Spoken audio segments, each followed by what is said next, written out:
তিমিরে আচ্ছন্ন রজনী এখনো গভীরে ডুব দেয়নি। আকাশ মেঘলা না হলেও চাঁদের ছিটেফোঁটাও দেখা যাচ্ছে না।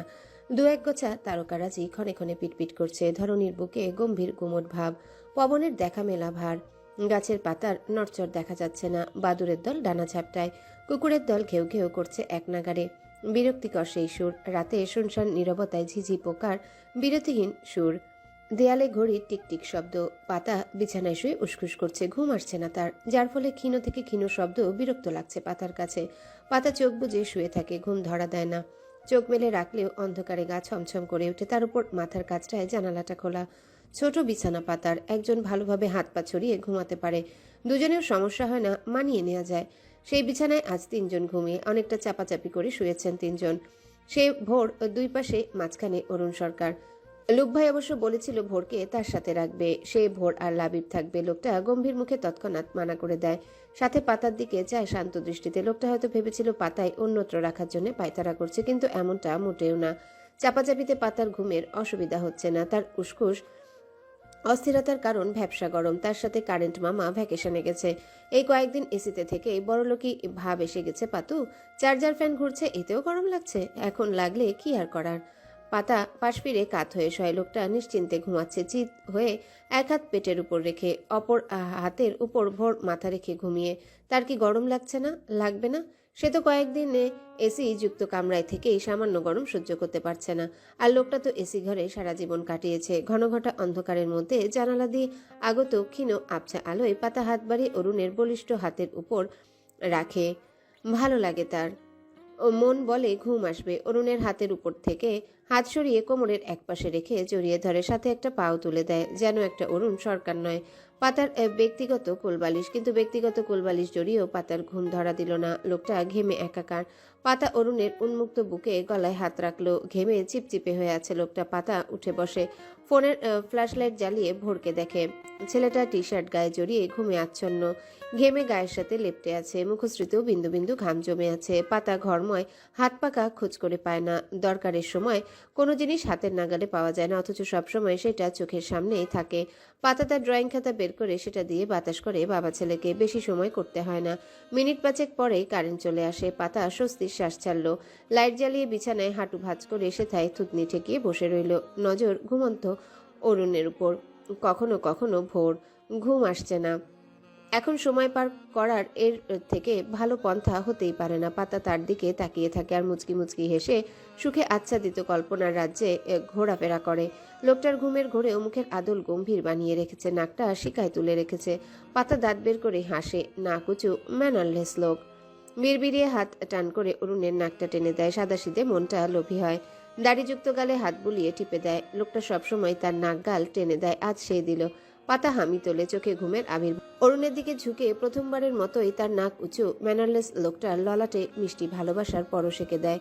দিয়ে সরে আসবে অরুণ। চোখ খুলে পাতা থতমত খেয়ে যায়, তড়িঘড়ি করে সরে আসে। বুকটা ধরফর করছে অনবরত।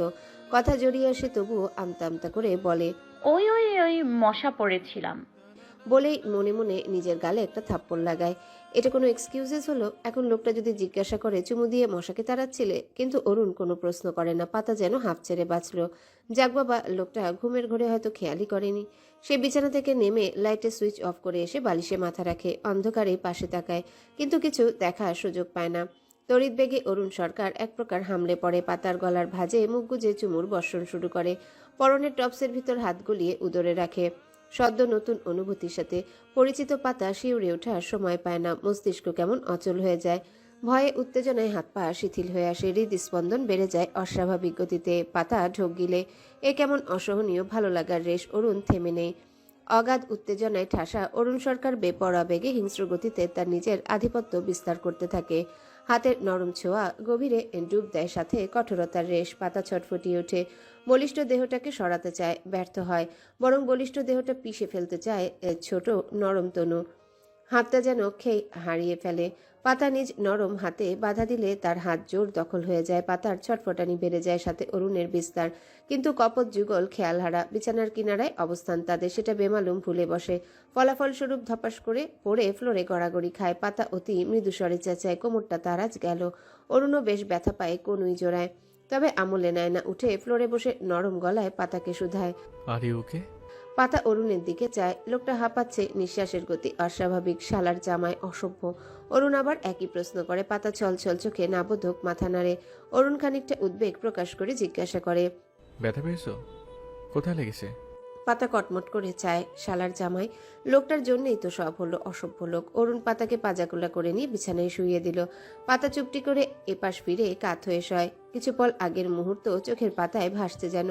পাতা ঢোক গিলে, লজ্জায় কান গরম হয়ে আসে। তার লজ্জাকে বাড়িয়ে দিতে অরুণ তাকে কাছে টেনে নেয়, পেছন থেকে জড়িয়ে কাঁধে মুখ গুজে ধীমে সুরে গম্ভীর গলায় বলে, if this was our bedroom instead of your father house you would be finished today পাতাবার।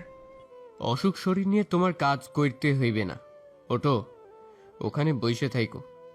আমি করছি, তুমি শুধু দেখতে থাকবে। ভুল হইলে শুধরে দিবে। আমি পারবো, আপনি জানতো। বলেই পেঁয়াজ কুচি করতে থাকে মিনু। চোখ দিয়ে পানি পড়ছে ঝাঁঝে, তবুও থামে না। আভারই বিরক্ত হয়। তুমি আমার কথা শুনবে না? না, ওটো বলছি, ওটো। ধমকে বলে আভারি। মিনু খানিকটা ভয় পেল, আমলে নেয় না। সকাল 8টা বাজতে চলল, এখনো রান্না হয়নি। সবাই ঘুম থেকে উঠেই তো চা নাস্তার জন্য চিল্লাচিল্লি শুরু করে দেবে। আভারি মিনুর বাহু ধরে টেনে সরিয়ে দেয়। মিনু চাপা সরে বিরক্ত হয়ে বলে, কি করছেনটা কি? বিরক্ত করবেন না তো, সবাই উঠলো বলে। রান্না না করলে কি খাইবে সবাই? আভারিও তেজের সাথে বলল, সেই ব্যবস্থা আমি করতেছি। তুমি চুপচাপ বসে থাকো মিনু। রান্না আমি করতেছি, রান্না বান্না আমিও পারি। মিনু মিনমিন করে কিছু বলতে চায়। আভারির ধমকে বলে, খবরদার, কথা না শুনলে। অগত্যা মিনু চুপ বনে যায়। কাল রাত থেকে শরীরটা বেশ খারাপ, জ্বর ঠান্ডার সাথে মাথা ব্যথা। রাতে বেশ কয়েকবার বমি করে ভাসিয়েছে। লোকটা নিজেই পরিষ্কার করেছে, মাথায় পানি ঢেলেছে, বলা চলে নির্ঘুম রাত কাটিয়েছে। আভারি ছুরি হাতে নিয়ে পেঁয়াজ কুচি করতে থাকে, খানিকটা অপরিপক্ক হাতে। এরই মধ্যে কিচেনে আসমা বেগমের আগমন ঘটে। মিনুকে ছলছল মুখে বসে থাকতে দেখে, সাথে আভারিকে কাজ করতে দেখে গম্ভীর মুখে আভারির উদ্দেশ্যে বলে, কি হয়েছে? চিল্লাচিল্লি করছিলে কেন মেয়েটার ওপর? আভারি মাথা নিচু করে জবাব দেয়, ম্যাডাম, অসুখে পড়েছে। কাল রাত থেকে অনেক জ্বর, বারবার বমি কইরে শরীর দুর্বল, পাক পাইতেছে, কখন চোখ উল্টাইয়ে পড়ে যায়। এই অবস্থায় রান্না করতে আইছে। মানা করছি, তাও শোনে নাই, তাই ধমক দিছি। আসমা বেগম এগিয়ে গিয়ে মিনুর কপালে হাত রাখে। বেশ গরম, জ্বরে গা পুড়ে যাচ্ছে মনে হয়। এই অবস্থায় রান্না করতে এসেছে মেয়েটা। জ্বর বাঁধালে কিভাবে? মিনুকে কিছু বলতে না দিয়ে আভারি বলে, বাইটবে না, ঠিক মতো খাইবে না, নিজের যত্ন নিইবে না। চেহারার কি হাল হইছে, শরীরের এক পত্তন মাংস নাই। সত্যি মিনুর চেহারার উজ্জ্বলতা নষ্ট হয়েছে, শুকিয়েও গেছে বেশ। আসমা বেগম মিনুর মাথায় হাত বুলিয়ে দিল। মিনুর কপল বেয়ে অশ্রু গড়িয়ে পড়ে। বাবা মা গত হয়েছে বিয়ের কয়েক বছরের মাথায়। একটা বড় ভাই আছে, সে সংসার নিয়ে ব্যস্ত। বছর অন্তর একবার ফোন করে খোঁজ খবর নেয়, এই যা। এতেই মিনু খুশি। আজ আসমা বেগমের মাথায় হাত বুলিয়ে দেওয়াতে কেন যেন বাবা মায়ের কথা মনে পড়ল। আসমা বেগম আভারিকে বললেন, ওকে ঘরে নিয়ে যাও, রেস্ট করুক, আর একটু পরে ডাক্তার দেখিয়ে আনবে। আমি ড্রাইভারকে বলে দেব, নিয়ে যাবে। আর যাওয়ার আগে আমার সাথে দেখা করে যাবে অবশ্যই। আভারি মাথা নেড়ে সায় জানালো। চুলায় চড়ানো চায়ের কেতলি নামিয়ে অফ করে দিল। মিনুর হাত ধরে নিয়ে যাওয়ার জন্য পা বাড়ায়। আসমা বেগম বললেন, ওর কাছেই থেকো, গাটা তোয়ালে ভিজিয়ে মুছে দিও। গায়ে অনেক জ্বর, আর রান্না চিন্তা করতে হবে না, আমি করছি। আভারি অবাক সুরে বলে, না ম্যাডাম, আমি রান্না করতে পারি। যেটা বলছি সেটা করো, যাও। রান্না আমিও করতে পারি। ধমকের সুরে বলল আসমা বেগম। তবে ধমকে আভারি বা মিনু কারো মন খারাপ হয় না, বরং মনটা ভালো গায়ে ছেয়ে যায়। আসমা বেগম কোমরে আঁচল বেঁধে দক্ষ হাতে সকালে নাস্তা বানায়। রান্না শেষ করে নিজেই ডাইনিং টেবিলে পরিবেশন করে। শুক্রবার হওয়ার দরুন সকলেই দেরিতে ঘুম থেকে ওঠে। তিনি চায়ের কেতলি পুনরায় চুলায় দিয়ে চুলায় আঁচ কমিয়ে আদুরিকে ডাকতে যান। মেয়েটাকে এখন না ডাকলে 11টা 12টার আগে উঠবেই না। রুবি ছেলেকে কোলে নিয়ে বিছানায় বসে আছে। ছেলেটা মাতৃদুগ্ধ পান করতে ব্যস্ত। রুবি ঘুমে ঢুলুঢুলু করছে, যদিও ঘড়িতে 9টা বেজে 27। তবু আজকের ঘুম যেন অপূর্ণই হয়ে গেল। ওদিকে আরিয়ান কমফোর্টার জড়িয়ে আরামে নিদ্রা বিলাসে ব্যস্ত। মেয়েটা আদুরির সাথে ঘুমিয়েছে গত রাতে, সেই সুযোগের সদ্ব্যবহার তার পতি মহাশয় করেছে। রুবি পাশ থেকে বালিশ নিয়ে আরিয়ানের দিকে ছুঁড়ে মারে। আরিয়ান নড়ে চড়ে উঠে, ঘাড় ঘুরিয়ে চোখ খুলে পিটপিট করে তাকালো। রুবিকে দেখে মুচকি হেসে বলল, জর্জ সাহেবান, কিছু বলবেন? সদ্য ঘুম ভাঙার দরুন ভাঙা ভাঙা গলার আওয়াজ। রুবি চোখ পাকিয়ে বলে, উকিল সাহেব, কৃপা করে উঠুন, সুজি মামা আপনার প্রতীক্ষায়। আরিয়ান ওপাশে ঘুরে চোখ বুজে বলল, আজ ফ্রাইডে, সারাদিন ঘুমালেও প্রবলেম নেই। অরুণ ভাইয়া কবে ফিরবে শ্বশুরবাড়ি থেকে? রুবির প্রশ্নে আরিয়ান পুনরায় এপাশ ফিরে। প্রথম শ্বশুর বাড়ি গেল, 2-1 দিন থাকবে না? তোমার এত জলদি কিসের? রবি মুচকি হেসে ছেলেকে দাঁড় করিয়ে জবাব দিল। আজ ছুটির দিন, কাল শনিবার অফিস তো খোলাই থাকে। আমার রিজাইন লেটারও পাস হয়ে গেছে, ভাবছি কাল থেকেই জয়েন করব অফিস। আরিয়ানের কপালে ভাঁজ পড়ে। 2-1 মাস সময় নাও, ছেলেটাকে আরেকটু সময় দাও, তারপর শুরু করো। এত তারা কিসের? রূপ মায়ের কোল থেকে নেমে বাবার কাছে যায়, বাবার বুকের উপর উঠে বসে, উ উ শব্দ করে ঘোড়া চালানোর মতো ভঙ্গিমা করে। আরিয়ান ছেলেকে বুকে নিয়ে চুমু খায়। রুবি মুচকি হেসে জবাব দেয়। Actually I am too much excited. আমাদের অফিস, সব কিছুতে আমাদের হুকুম। আহা, অন্যের অধীনে কাজ করে অতিষ্ঠ হয়ে গেছি। আরিয়ান ছেলেকে নিয়ে উঠে দাঁড়ালো বিছানা থেকে, সিরিয়াস গলায় বলল।